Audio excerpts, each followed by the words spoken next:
diketahui. Jadi begini, ada amalnya para istri ini ya, yang sampai suaminya nanti mati pun ada yang tidak diketahui. Amal baiknya istri kepada suami yang tidak diketahui suami sampai suami itu mati. Ada amal kebaikan suami yang sampai istrinya itu mati itu gak diketahui oleh istrinya, kebaikan suaminya itu. Mau contoh? Di sini tidak ada, di sini tidak ada, tapi ada contoh yang lain nanti yang di sini ada. Saya ambil yang di sini tidak ada dulu ya.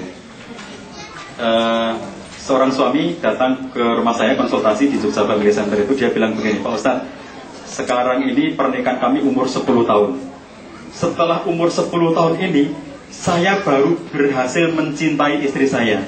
10 tahun ini, kemarin saya penuh dengan keterpaksaan. Sekarang ini saya baru bisa mencintai istri saya. Itu umur pernikahan 10 tahun. Pertanyaan saya kepada dia adalah, apakah Anda bercerita tentang kondisi ini kepada istri Anda? Tidak usah, bagus, itu yang benar. Jadi Anda jangan cerita yang kemarin. Kalau kemudian cerita ke istrinya, sebetulnya aku jujur terus terang, sebetulnya kemarin itu aku benci sekali kepada kamu gitu ya. Itu rusak semuanya gitu. Dan istrinya nggak akan percaya lagi kepada dia gitu. Nah, sekarang ini kamu bilang cinta pasti cuma pura-pura gitu. Itu nggak akan diterima lagi sama istrinya. Jadi kalau kemudian dia nggak pernah cerita, bagus, itu amal kamu yang tidak diketahui istri kamu sampai istri kamu mati, kamu menyimpan amal yang luar biasa besarnya itu. Di sini nggak ada kan? Nah, ada lagi yang di sini nggak ada. Seorang istri cerita kepada saya, Ustaz, 5 tahun saya menikah dengan suami saya itu, belum pernah saya merasakan yang namanya orgasme. Saya tidak tahu orgasme itu apa gitu. Terus ibu selama ini bagaimana? Ya saya pura-pura saja, Ustaz. Ibu cerita enggak sama suami? Kalau enggak, saya nggak pernah bercerita. Sudah, sekarang nggak usah bercerita, tetapi sekarang mengusahakan agar Anda bisa mencapai semuanya gitu. 5 tahun berpura-pura dan suami yakin bahwa dia berhasil memuaskan istrinya. Di sini nggak ada kan? Nggak ada.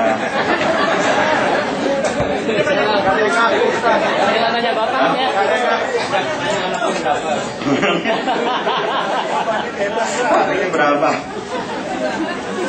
Untuk punya anak itu nggak perlu orgasme. Nah, jadi itu contoh saja ya. Dan nanti ada contoh-contoh lain yang Anda merasa bahwa sebetulnya saya sakit hati sekali kemarin dengan perkataan suami saya, tapi sudahlah saya maafkan. Jadi ada kondisi-kondisi tertentu yang kemudian ada kebaikan istri kita yang kita tahu, tapi banyak sekali kebaikan istri yang kita tidak tahu.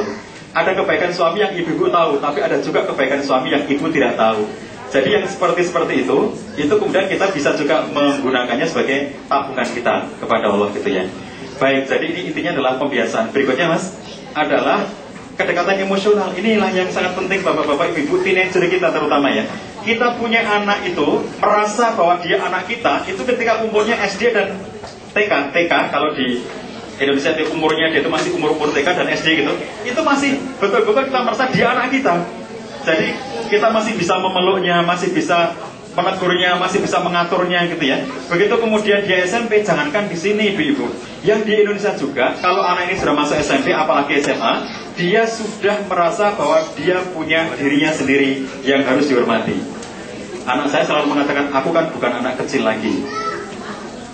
Kalau kemudian kita melihat bahwa anak-anak kita yang sudah menginjak remaja ini ya, dia punya dirinya sendiri, apalagi dibiasakan dengan pendidikan model Amerika yang sangat terbuka dan rasional, maka prinsip utama kita menghadapi mereka adalah temani anak tumbuh dan berkembang sesibuk apapun Anda dan menjadi tempat curhat. Intinya jangan ada kendala psikologis. Jangan ada kendala psikologis. Bapaknya sibuk sekali, ibunya sibuk sekali, sampai kemudian tidak pernah ngobrol dengan anaknya, sehingga punya jarak sekat psikologis, sampai akhirnya orang tuanya untuk ngomongin dengan anak ini merasa tidak bisa, saya nggak bisa ngomongin. Ada sekatnya. Itu yang harus dihilangkan. Jadi jangan membuat sekat psikologis. Caranya adalah dengan membangun kedekatan emosional dengan anak itu gitu. Temani dia dalam kesempatan-kesempatan walaupun kecil yang kita miliki. Anda sering dengar kan ada seorang anak di Indonesia, itu saya tulis di buku saya. Salah satu judul buku saya menjadi pasangan paling bahagia. Di dalam buku itu saya bercerita soal salah satu tentang pendidikan anak ya. Saya menulis di buku itu tentang seorang anak yang meminjam bapaknya duit 20.000 itu. Cerita ini juga sudah sering diceritakan orang. Anda juga sering mendengar cerita ini. Anak laki-laki ini karena orang tuanya sibuk sekali, dia suatu saat bilang sama bapaknya, Pak, tolong aku pengen main catur, tolong dong aku dibelikan papan catur. Dibeli dibelikan suatu ketika oleh bapaknya. Oke, nanti aku belikan. Akhirnya dibelikan papan catur. Setelah dibelikan, anak ini merasa, maksud saya bukan hanya membelikan, tapi juga bapak itu ngajari aku main catur. Kapan dong bapak ngajari aku main catur? Oke deh, nanti bapak akan cari waktu untuk ngajari kamu main catur. Tapi hari yang ditunggu itu gak pernah datang. Bapaknya itu selalu pulang malam, dan begitu pulang anaknya itu mesti sudah tidur gitu. Anak ini kelas 4 SD. Sampai akhirnya kemudian suatu saat dia nagih lagi, Pak, kapan sih bisa ngajari aku main catur? Oke, kalau begitu besok bapak akan pulang awal untuk ngajari kamu main catur. Dan ternyata kemudian anaknya merasa senang sekali kan, karena dijanjikan bapaknya besok akan datang lebih awal. Dia kemudian sudah mandi lebih awal, makan malam lebih awal, kemudian sholat maghrib, kemudian setelah itu menunggu sampai maghrib, bapaknya belum pulang. Sampai sholat isya, bapaknya belum pulang. Nunggu sampai jam 8 malam, bapaknya belum pulang. Akhirnya papan catur digelar, ditata-tata sambil nunggu bapaknya. Jam 9 dia ketiduran di atas papan catur itu. Jam 10 bapaknya pulang, dan kemudian anaknya terbangun karena mendengar suara pintu dibuka. Dia segera bangun. Ketika bapaknya ngelihat posisi anaknya itu ya, kelihatan kalau dia bekas tidur di situ, di dekat papan caturnya. Dan di situ ada tabungan kan, orang Jawa bilang celengan itu, tabungan tempat nyimpan uang itu, yang sudah dicongkel, dan di situ ada uang 20.000. Lalu kemudian dia bilang sama bapaknya, begitu melihat bapaknya datang, Pak, bolehkah aku meminjam uangmu 20.000 saja? Untuk apa nak gitu? Bapaknya baru datang kan kaget, mengapa tiba-tiba pinjam uang 20.000? Rupa-rupanya sebelum ketiduran, anak ini ngobrol-ngobrol sama ibunya, Bu, sebetulnya bapak itu kemana sih kalau pulang mesti malam-malam gitu? Kata ibunya, bapak kamu itu kan guru, bapak kamu itu gak cukup gajinya kalau cuma jadi guru, jadi bapak kamu itu nambah penghasilan dengan menjadi tentor bimbingan belajar. Berapa bapak dibayar? 1 jam bapakmu dibayar 40.000. Itulah pikiran anaknya. Berarti bapak itu mau jauh-jauh sampai malam-malam itu karena dibayar 1 jam 40.000. Dia congkel tabungannya, ternyata uangnya cuma 20.000, masih kurang 20.000 untuk membeli 1 jam bapaknya itu. Makanya begitu kemudian bapaknya datang, dia bilang, bolehkah aku meminjam uangmu 20.000 saja? Untuk apa?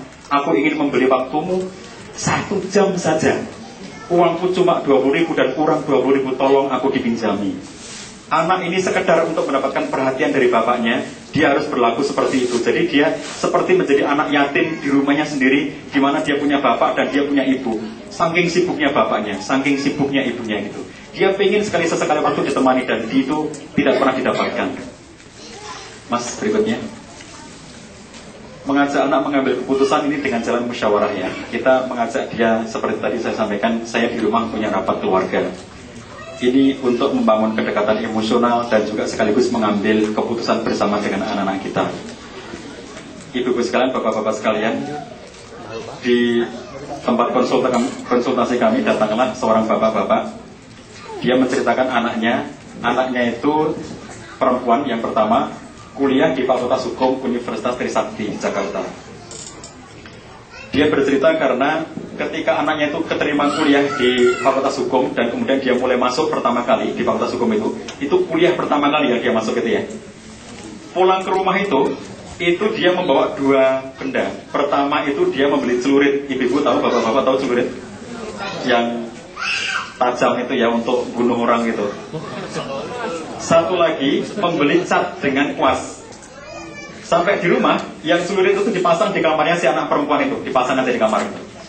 Lalu catnya itu ternyata digunakan untuk ngecat ini, lantai ini ya, itu dibuat garis seperti ini. Jadi dibuat garis dengan cat gitu, dibelah 2 rumahnya gitu, dengan cat begini. Bapak ibunya ngeliat itu heran sekali, ngapain anak itu ngecat lantai gitu ya.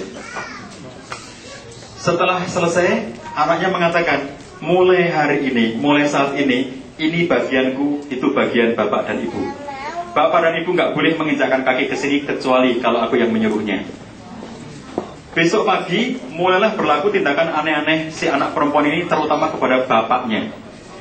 Tiba-tiba dia bilang sama bapaknya, Bapak tolong pel tempat aku dibersihkan semuanya, dipel semuanya gitu. Bapaknya marah, kenapa kamu suruh-suruh aku seperti itu? Bapak mau nggak? Kalau nggak mau, tiba-tiba dia ambil celurit. Bapak atau aku yang mati? Dia pegang celurit itu. Kerjakan nggak? Kalau nggak mau kerjakan, bapak atau aku yang mati? Dengan terpaksa bapaknya mengerjakan itu semuanya. Besok begitu lagi, tiba-tiba anaknya mengatakan, Pak tolong buatkan kopi, aku pengen kopi dan nasi goreng. Tersinggung bapaknya, kamu sudah gede, kamu sudah bisa membuat sendiri, mengapa nyuruh bapak kamu gitu? Bapak mau nggak ambil celurit, bapak atau aku yang mati? Setiap hari seperti itu. Dia perintah bapaknya, dan setiap kali bapaknya tidak mau, dia masuk ambil celurit, dan kemudian dia tantang bapaknya untuk berkelahi.